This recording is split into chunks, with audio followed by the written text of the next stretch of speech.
कहानी के शुरुआत में हम काफ़ी सारे डीमन को देखते हैं जो कि काफ़ी तेज़ी से गांव की तरफ जा रहे होते हैं और वहां पर तबाही मचा रहे होते हैं। और ये डीमन काफ़ी ज़्यादा पावरफुल और स्ट्रांग होते हैं जिसके वजह से इंसान उनके सामने टिक नहीं पाते हैं। और वहीं पर चार गार्डियंस उन मॉन्स्टर से लड़ रहे होते हैं और थोड़ी समय में उन्होंने सभी मॉन्स्टर को मार गिराते हैं। और एक गार्डियन करीब 200 सालों से गांव और इंसानों का रक्षा करते हुए आए हैं, पर उन्हें आज तक अपना एक भी सक्सेसर नहीं मिला है। और फिर उतने में ही वहां पर उनके तरफ काफ़ी सारे मॉन्स्टर आने लगते हैं। अब यहाँ पर वो चार गार्डियन भी काफ़ी ज़्यादा थक चुके होते हैं, जिसके वजह से वो चार गार्डियन अपने आप को सेक्रीफाइस करके एक काफ़ी पावरफुल फॉर्मेशन क्रिएट करने लगते हैं। और वो चार गार्डियन यहाँ पर काफ़ी ज़्यादा सैड भी होते हैं क्योंकि उन्हें अपना सक्सेसर नहीं मिला था। अब एक गार्डियन कहते हैं आज हम यहाँ पर खुद को सेक्रीफाइस करके इन मॉन्स्टर और डीमन को 100 साल तक रोक सकते हैं, लेकिन 100 साल के बाद फिर से वो डीमन हील हो जाएंगे और इंसानों के ऊपर हमला करना चालू कर देंगे। तब यहाँ पर एक वॉरियर की ज़रूरत पड़ेगी जो कि ये मॉन्स्टर से ताकतवर हो, और मुझे उम्मीद है कि तब तक इस दुनिया में ऐसा वॉरियर जरूर पैदा होगा। अब उनके फॉर्मेशन में से काफी ज्यादा पावरफुल एनर्जी निकलने लगता है और उन्होंने मॉन्स्टर के ऊपर अटैक कर देते हैं। और अब यहाँ पर वो सारे के सारे मॉन्स्टर भी मर जाते हैं और साथ ही साथ में वो चारों के चारों गार्डियन भी मर जाते हैं और उनके हथियार नीचे जमीन में गिर जाते हैं। अब वहीं पर उस गांव के किंग और सैनिक उन चार गार्डियन का शुक्रिया करने लगते हैं क्योंकि उन्होंने आपने जान देकर इंसानों को प्रोटेक्ट किया था। और फिर हम इधर डीमन किंग को देखते हैं जो कि काफी ज्यादा इंजर हो गया था और वो कहता है ऐसा लगता है कि मुझे और मेरे क्लैन को रिकवर होने के लिए कम से कम 100 साल लग जाएंगे। मैं इस चोट को ज़रूर याद रखूंगा और रिकवर होने के बाद मैं पूरे मानव जाति को नष्ट कर दूंगा। और फिर ये सीन यहीं पर कट हो जाता है और अगले सीन में हम एक शहर को देखते हैं जहाँ पर लोग काम कर रहे होते हैं। और वहीं पर एक राजा अपने सैनिक को कह रहा होता है कि हमने अपने चार गार्डियन को खो दिया, अब तुम लोग जाकर न्यू गार्डियन को तलाश करो और हमारे हुसैन माउंटेन में भी न्यू गार्डियन बनाना शुरू कर दो। जहाँ पर दूसरा आदमी कहता है आप सही कह रहे हो, हुसैन माउंटेन को ऐसे ही नहीं छोड़ा जा सकता, इसके लिए हमें न्यू गार्डियन की ज़रूरत पड़ेगी, वरना फिर से डीमन हमारे ऊपर हमला करना चालू कर देंगे और इंसान उन डीमन के सामने कमज़ोर पड़ जाएंगे। अब एक सैनिक कहता है लेकिन वो चार गार्डियन तो हेवनली चिल्ड्रेन थे और गार्डियन बनने के लिए बहुत ही ज़्यादा हाई लेवल की क्वालिफिकेशन होना पड़ता है। हमने हज़ारों लोगों की तलाश कर लिया लेकिन उनमें से कोई भी इंसान ऐसा नहीं है जो गार्डियन बनने के लायक हो, अब हम उन्हें कैसे ढूंढेंगे। अब वो आदमी कहता है हम उन्हें ढूंढने के लिए पूरी जी जान लगा देंगे, यांग क्लैन में काफ़ी सारे टैलेंटेड लोग हैं, तुम लोग वहाँ पर जाओ और उन्हें ढूंढना चालू कर दो। अब वो आदमी की बात सुनकर वो सैनिक भी यांग क्लैन की तरफ चले जाते हैं और फिर किंग कहता है हमें जल्दी न्यू गार्डियन को ढूंढना होगा क्योंकि समय खत्म हो रहा है। और फिर ये सीन यहीं पर कट होता है और फिर हम अगले सीन में एक पैलेस को देखते हैं जहाँ पर एक महिला एक बच्चे को जन्म देती है और एक मेड आकर वो बच्चे किंग के हाथ में पकड़ा देती है और उन्हें कंग्रेचुलेसन बोलती है क्योंकि वो बच्चा किंग का ही होता है। और वहाँ पर काफ़ी ज़्यादा थंडर भी गिर रहा होता है जिसको देखने के बाद एक सर्वेंट किंग को कहता है एक गुड साइन है। अब उतने में ही वहाँ पर एक ड्रैगन आ जाता है। अब किंग कहते हैं मेरा बेटा जरूर लोगों की मदद करेगा, जब तक वो बड़ा नहीं हो जाता मैं इसको हुसैन माउंटेन पर भेज रहा हूँ ताकि वो बहुत ज़्यादा पावरफुल कल्टिवेटर बन के इंसानों का गार्डियन बन जाए। इतना कह के किंग अपने बेटे को उस ड्रैगन को दे देते हैं और वो ड्रैगन भी वो बच्चे को अपने साथ ले जाकर हुसैन माउंटेन के तरफ चला जाता है और ये सीन यहीं पर कट होता है। और हम अगले सीन में एक आदमी को देखते हैं जो कि अपने आप को कह रहा होता है कि ये मेरा कुलनान संप्रदाय इस दुनिया का पहला ऐसा संप्रदाय है जहाँ पर मार्शल आर्ट का उत्पत्ति हुआ था और इंसान यहाँ पर मार्शल आर्ट का अभ्यास करने के लिए कुलनान माउंटेन पर इंटर कर सकते हैं। और फिर उतने में ही वो कुछ नोटिस करता है और एक ही सेकंड के अंदर वो वहाँ से गायब हो जाता है। और फिर हम एक जंगल पर जियाओ फैन को देखते हैं जो कि थोड़ा बड़ा हो गया था और एक मॉन्स्टर से बचते हुए भाग रहा होता है। अब जियाओ फैन ने उस मॉन्स्टर के आगे एक पत्थर रख देता है जिससे वो मॉन्स्टर वहीं पर रुक जाता है और जियाओ फैन भागते हुए उस मॉन्स्टर के पीछे जाकर उसके पूंछ को पकड़ लेता है और आसमान में उठाकर उस मॉन्स्टर को काफ़ी ज़ोर से ज़मीन में फेंक देता है जहाँ पर वो मॉन्स्टर मर जाता है। और फिर उतने में ही वहाँ पर वो आदमी आ जाता है जिसको हमने थोड़ी देर पहले देखा था और वो आदमी को देखने के बाद जिया फैन उसको कहता है कौन हो तुम, जहाँ पर अब उस आदमी ने अपना पूरा रूप ही परिवर्तन कर देता है और वो एक किलर के फॉर्म पे आ जाता है और जिया फैन का तारीफ करते हुए कहता है क्या तुम मेरे डिसाइपल बनना चाहोगे। और वे सुनकर जिया फैन अपने हाथ पर एक एनर्जी इकट्ठा करके उसके ऊपर अटैक करने के लिए आगे बढ़ता है, पर वो इल्डर ने जिया फैन को एक सील पर कैद कर देता है। अब जिया फैन उस सील को तोड़ने की कोशिश करता है पर वो इसमें नाकाम हो जाता है और वहीं पर वो इल्डर कह रहा होता है कि ये बच्चा तो काफ़ी ज़्यादा टैलेंटेड है पर दुर्भाग्य से इसके पास कोई भी ड्रैगन पावर नहीं है। और वो जिया फैन को कहता है तुम काफ़ी ज़्यादा टैलेंटेड हो, इसलिए मार्शल आर्ट सीखने के लिए मेरे साथ मेरे संप्रदाय में चलो। एक टीचर के नाते मैं तुम्हें सिखाऊंगा कि मार्शल आर्ट को कैसे प्रैक्टिस करते हैं और मुझे पूरा भरोसा है कि तुम फ्यूचर में मॉन्स्टर से फाइट करके उन्हें हराने में कामयाब हो जाओगे और इंसानों का रक्षा करोगे। इतना कह के वो इल्डर जिया फैन को अपने सेक्ट में ले जाते हैं। और फिर हम थोड़ी समय के बाद जिया फैन को एक लड़की के सामने देखते हैं जो कि उसकी ही प्रेमिका थी और वो लड़की जिया फैन को कहती है क्या तुम मेरे को पसंद करते हो, जहाँ पर हमारा हीरो जिया फैन शर्माते हुए हाँ पे जवाब देता है और वो लड़की कहती है तुमने कहा था कि तुम मेरे लिए कुछ भी कर सकते हो, मैं तुम्हारे जो फरहेड में पर्ल है वो चाहती हूँ। जहाँ पर अब जिया फैन सोचने लगता है लेकिन टीचर ने कहा था कि ये पर्ल किसी भी और इंसान को मत देना क्योंकि ये पर्ल में ही मेरा सारा पावर है। और वो लड़की जिया फैन को शांत देख के नाटक करते हुए रोने लग जाती है और कहती है तुमने कहा था कि तुम मेरे लिए कुछ भी कर सकते हो लेकिन तुम बस झूठ बोल रहे थे। और वो लड़की रोता हुआ देख के जिया फैन उसको अपना पॉल देने के लिए तैयार हो जाता है और अपने माथे से वो पॉल निकाल कर उस लड़की को दे देता है। अब जैसे ही उस लड़की को वो पॉल मिलता है वो अपने इविल चेहरे को सामने लाती है और जिया फैन को छोड़कर वहाँ से जाने लगती है। ये देख के जिया फैन उसको कहता है तुम ऐसे ही नहीं जा सकती, तुमने कहा था कि तुम मेरे को कभी भी नहीं छोड़ोगी। अब सुन के वो लड़की हंसते हुए कहती है मैं हमेशा के लिए इस जगह पर कैसे रह सकती हूँ, अगर भाग्य ने साथ दिया तो हम दोबारा से जरूर मिलेंगे। इतना कहकर वो लड़की जिया फैन को धोखा देकर वहाँ से चली जाती है और बेचारा जिया फैन रोता ही रह जाता है। और फिर जिया फैन की आँख खुलती है जो कि काफी ज्यादा बड़ा हो गया था और वो कहने लगता है फिर से वो कुतिया का सपना। दरअसल जिया फैन यहाँ पर अपने बचपन की यादों को अपने सपने के जरिए देख रहा होता है और वो अपने आप को घोषने लगता है कि उसने क्यों उस लड़की को अपना सारा पावर दे दिया जिसकी वजह से वो काफ़ी ज़्यादा कमज़ोर और बेकार हो गया होता है। और फिर उतने में ही वहाँ पर एक लड़की जिया फैन को ढूंढते हुए आती है जिसका नाम डौया होता है। अब जिया फैन डौया को अपने पास बुलाता है और सोचने लगता है मुझे नहीं पता कि वो लड़की कहाँ पर चली गई। उस पॉल को घुमाने के बाद मैं अपने गाँव का सबसे ज़्यादा बेकार मार्शल आर्टिस्ट बन गया हूँ, मैंने इतना बड़ा गलती कैसे कर दिया। अब डौया उसके पास आकर कहती है क्या तुम अभी भी उसी लड़की को याद कर रहे हो, जहाँ पर जिया फैन कहता है मैं उस लड़की को याद नहीं कर रहा पर मेरे को अपना पल वापस चाहिए। अब डौया कहती है ये प्रैक्टिस करने का समय है पर तुम दोबारा से सो गए, क्या तुम्हें मास्टर का डर नहीं लगता। अब जिया फैन कहता है पर तुम इतना ज्यादा डर क्यों रही हो, अगर वो मेरे को सजा देंगे तो मैं अपने इस कमजोर पावर के साथ उनका सजा बर्दाश्त नहीं कर सकता, पर फिर भी वो मुझे सजा देते रहते हैं। जहाँ पर डौया कहती है अंकल जैन यानी कि मास्टर भी तुमसे बहुत ज़्यादा प्यार करते हैं, तुम उनसे नाराज़ मत हो। अब डौया जिया फैन को ज़बरदस्ती उठाकर वहाँ से ले जाती है।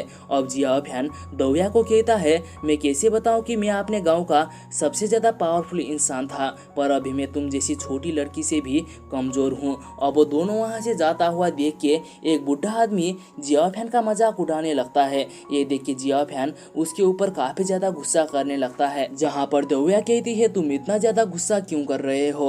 अब जिया फैन कहता है मैं पूरा गांव में एक बेकार आदमी के रूप में फेमस हूँ, इसलिए अन्य लोगों के सामने तुम मेरे क्लोज नहीं आ सकती, मेरा तो मजाक उड़ता रहता है और मेरे को इससे कोई भी फर्क नहीं पड़ता, लेकिन मैं ये नहीं चाहता कि तुम मेरे वजह से इसमें शामिल हो, लेकिन मैं हमेशा तुम्हारा सुरक्षा करते रहूँगा। इतना कह के वो वहाँ से जाने लगता है और इसी के साथ में ये सीन यहीं पर ख़त्म होता है और इसी के साथ में ये पार्ट यहीं पर ख़त्म होता है और हम अगले पार्ट में देखते हैं दौया जियाओफैन को कहती है, क्या तुमने सुना है दूसरे गांव के लोग जानवर को मारने के लिए बॉर्डर के पास गए थे, लेकिन काफी सारे लोग वहां पर मर गए। और वो लोग ऐसे ही बातें करते करते अपने गांव पे आ जाते हैं, जहां पर उनके मास्टर अपने कुछ डिसाइपल को सजा दे रहे होते हैं। अब एक डिसाइपल मास्टर को कहता है, मैं अब ज्यादा देर तक खड़ा नहीं हो सकता, जहां पर मास्टर कहते हैं जल्दी खड़े हो जाओ। और वो लड़का कहता है, तो फिर आप जियाओफैन को क्यों सजा नहीं देते हो, वो भी तो पूरा दिन सोते रहता है।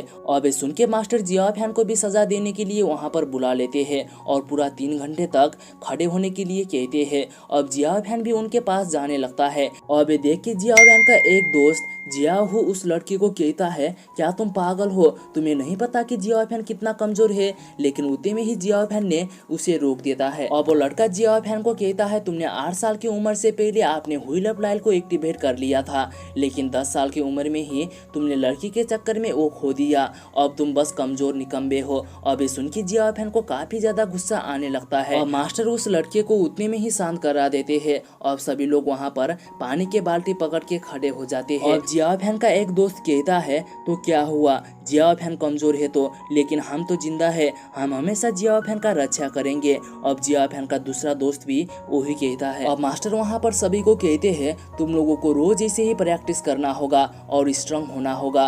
अब मॉन्स्टर गांव पर अटैक करना चालू कर रहे हैं, लेकिन तुम लोग अभी भी आपने व्हील अप लाइल स्टेज तक नहीं पहुँच पाए हो। अगर तुम इस तरह से ही प्रैक्टिस करते रहोगे तो एक दिन ऐसा समय भी आएगा तुम लोग भी बाकी लोगों की तरह मॉन्स्टर से मारे जाओगे। और मास्टर जियाओफैन को ट्रेनिंग पर लेट आने के लिए 2 घंटे और प्रैक्टिस करने के लिए कहते हैं। ये सुन के जियाओफैन का दोस्त जियाओ कहता है, नहीं वो इतने देर तक टिक नहीं पाएगा। अब दौया भी कहती है, 2 घंटे तो ज्यादा हो जाएगा।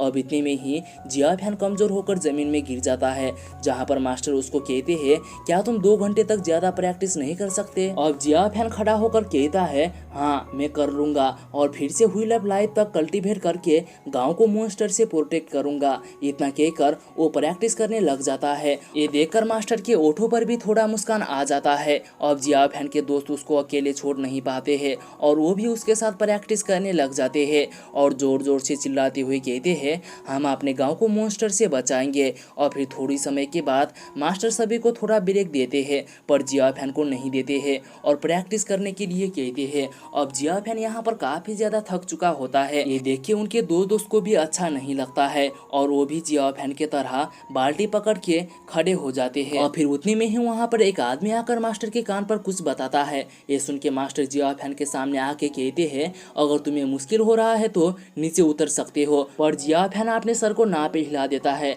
और फिर मास्टर वहाँ से चले जाते हैं। अब मास्टर जाने के बाद उसके सभी दोस्त उसके पास आकर नीचे उतरने के लिए कहते हैं, लेकिन जियाओफैन कहता है, अभी भी 30 मिनट बाकी है। इतना कह के वो अपने प्रैक्टिस को कंटिन्यू रखता है और फिर बहुत ज़्यादा देर तक प्रैक्टिस करने के वजह से जियाओफैन के बॉडी से काफ़ी ज़्यादा एनर्जी बाहर निकलने लगता है और उसके दोस्त बात करने लगते हैं कि ये तो व्हील अप लाइल का बेसिक टेक्निक है। और यहाँ पर जियाओफैन खड़े खड़े सो गया होता है और अपने माइंड के अंदर ही कल्टीवेशन करने लग गया होता है, लेकिन वो ज़्यादा देर तक ऐसा नहीं कर पाता है और वो कमज़ोर होकर ज़मीन में गिर जाता है। तभी वहाँ पर कुछ बुली आते हैं और जियाओफैन को बुली करने लगते हैं। तभी जियाओ उनके पास आके उन्हें रोकने की कोशिश करता है, लेकिन उसका कोई भी फायदा नहीं होता है और एक लड़का जियाओफैन को ट्रैश बोलते हुए जियाओ को साइड में धक्का दे देता है और जियाओफैन को मारने के लिए आगे बढ़ता है। और उतने में ही दौया जियाओफैन के आगे आ जाती है, जहाँ पर वो लड़का कहता है, मेरे रास्ते से हट जाओ। जहाँ पर दौया कहती है, अगर तेरे अंदर इतनी ज्यादा हिम्मत है तो पहले तू मेरे को हरा कर देखा और बाद में जियाओफैन को मारना। और वो लड़का जियाओफैन को कहता है, ट्रैश को लड़की प्रोटेक्ट कर रही है, बहुत ही ज्यादा शर्म की बात है। इतना कह के वो लड़का दौया के ऊपर अटैक करने के लिए आगे बढ़ता है, लेकिन वो दौया को छू पाता उससे पहले ही दौया के हाथ में कुछ एनर्जी बाहर निकलने लगता है और उस एनर्जी के वजह से वो लड़का काफी दूर जाकर गिरता है। ये देख के खुद दौया को भी भरोसा नहीं हो रहा होता है। ये देख के खुद दौया भी काफी ज्यादा हैरान होती है और फिर उतने में ही वहाँ पर उनके गांव में मॉन्स्टर अटैक कर देते हैं और गांव के कुछ लोग और मास्टर मॉन्स्टर को मारने के लिए आगे बढ़ते हैं। और वहीं पर जिया फैन उनको देखता ही रह जाता है। अब मास्टर और गांव के काफी सारे लोग जाकर बाहर गेट पर खड़े हो जाते हैं। वहीं पर काफी सारे मॉन्स्टर काफी तेजी से गांव की तरफ आने लगते हैं और इंसानों के ऊपर हमला कर देते हैं। अब मास्टर आगे आकर अपने स्पेयर से सभी मॉन्स्टर को मारने लग जाते हैं और गांव के कुछ लोग भी आकर मास्टर की मदद करने लग जाते हैं। अब मास्टर को चारों तरफ से काफी सारे मॉन्स्टर घेर लेते हैं, पर यहाँ पर मास्टर काफी ज्यादा पावरफुल होते हैं और सभी मॉन्स्टर को दूर फेंक देते हैं। अब एक मॉन्स्टर ने गांव के एक आदमी को दूर फेंक देता है और वो आदमी को काफी सारे मॉन्स्टर घेर लेते हैं और उसे मारने के लिए आगे बढ़ते हैं, लेकिन इतने में ही मास्टर उसे भी बचा लेते हैं और अपने स्पेयर में काफी सारा पावर डाल के मॉन्स्टर के बीच में फेंकते हैं, जिससे वहाँ पर काफी ज्यादा ब्लास्ट होता है और सारे के सारे मॉन्स्टर मर जाते हैं। और मास्टर एक मॉन्स्टर को लेकर गाँव के अंदर चले जाते हैं और फिर हम एक जंगल में किंग को देखते हैं, जो कि एंसेस्ट्रल ग्राउंड को ढूंढने के लिए अपने सफर में निकले होते हैं और वो लोग जियाओ फैन के गांव यानी कि लॉन्गटाओ विलेज से गुजर रहे होते हैं। और फिर ये सीन यहीं पर कट हो जाता है और अगले सीन में हम जियाओ फैन के घर के बाहर दो बच्चे को देखते हैं, जो कि जियाओ फैन के घर को काफी ज्यादा सुंदर बता रहे होते हैं और उन्हें लगता था कि मास्टर जियाओ फैन का फादर है, इसलिए उनका घर इतना ज्यादा सुंदर है। और फिर उतने में ही मास्टर एक मॉन्स्टर को लेकर घर पर आ जाते हैं और जियाओ फैन को वो मॉन्स्टर पकाने के लिए कहकर घर के अंदर चले जाते हैं। और फिर इधर जियाओ फैन उस मॉन्स्टर को देखते हुए अपने बचपन की यादों को याद करने लगता है, जहाँ पर मास्टर और उसके सामने काफी सारे मॉन्स्टर होते हैं। ये देख के जियाओ फैन डर के वहाँ से भागने लगता है, पर वो थोड़ी दूर जाकर एक पत्थर पे जाके टकराता है और नीचे गिर जाता है और ठीक उसके आगे एक मॉन्स्टर होता है। ये देख के मास्टर जियाओ फैन को बचाने के लिए आगे बढ़ते हैं, लेकिन एक मॉन्स्टर ने उन्हें भी दूर फेंक देता है, जिससे मास्टर काफी ज्यादा इंजर्ड हो जाते हैं। तभी जियाओ फैन वादा कर लेता है कि वो भी एक दिन काफी ज्यादा ट्रेनिंग करके पावरफुल बनेगा और अपने लॉन्गटाओ विलेज को प्रोटेक्ट करेगा। अब इसी जोश के साथ में जियाओ फैन ने चाकू से उस मॉन्स्टर की स्किन को काटने लगता है, लेकिन वो कमजोर पड़ जाता है और उसके हाथ से वो चाकू गिर जाता है। ये देख के जियाओ फैन अपने आप को काफी ज्यादा बेकार और ट्रैश कहने लगता है और कहता है अब मैं अपने व्हील ऑफ लाइफ को दोबारा से एक्टिवेट करने के लिए क्या करूं।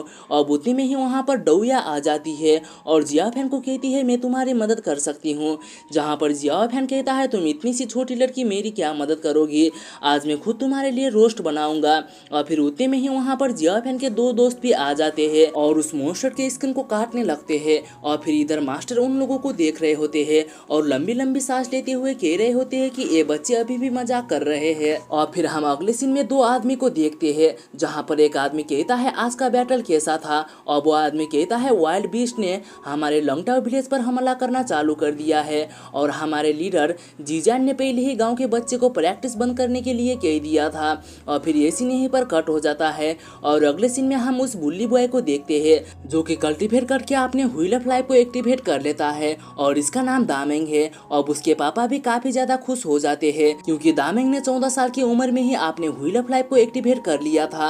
अब दामेंग के पापा उसके तारीफ करने लगते हैं। अब दामेंग सोचने लगता है अब मैं जियाओ फैन के घर पर जाऊंगा और उसको बुरी तरह से पीटूंगा। इतना कह के वो जियाओ फैन के घर के तरफ चला जाता है और वहीं पर रास्ते में किंग और उसके सैनिक ने दामेंग को देख लेते हैं और कहने लगते हैं इस लड़के के अंदर से काफी ज्यादा स्ट्रॉन्ग मेरिडियन ओरा बाहर निकल रहा है, ऐसा लगता है कि इसका अभी अभी व्हील ऑफ लाइफ एक्टिवेट हुआ है। ये बच्चा इतना छोटा है पर इसका फाउंडेशन काफी अच्छा है। अब ये सुन के नीचे एक आदमी कहता है तो क्या मैं इसको अपना स्टूडेंट बनाऊं, ऐसे भी मेरे पास अभी कोई भी स्टूडेंट नहीं है। और फिर हम इधर जियाओ फैन और दौया को देखते हैं, जहाँ पर जियाओ फैन दौया को प्रैक्टिस करा रहा होता है और दौया को एक एक स्टेप सिखा रहा होता है। अब इसी के चक्कर में जियाओ फैन दौया को पैर को साइड पे करा देता है, जिससे दौया का बैलेंस बिगड़ जाता है और वो जियाओ फैन के ऊपर गिर जाती है, जहाँ पर जियाओ फैन के नाक में काफी जोर से चोट लगता है, जिससे उसके नाक से खून आने लगता है। अब देख के दौया घबराते हुए उसके नाक के खून को पूछने लगती है, जहाँ पर जियाओ फैन कहता है मैं ठीक हूँ और मैं खुद हील हो जाऊंगा, लेकिन तुम काफी ज्यादा हेवी हो। अब दौया उसको सॉरी कहने लगती है। अब किंग भी दामेंग का पीछा करते हुए वहाँ पर आ जाते हैं और उन दोनों को ऐसे हालात में देखकर कहते हैं मैंने सोचा नहीं था कि यहाँ के बच्चे भी ऐसे होंगे।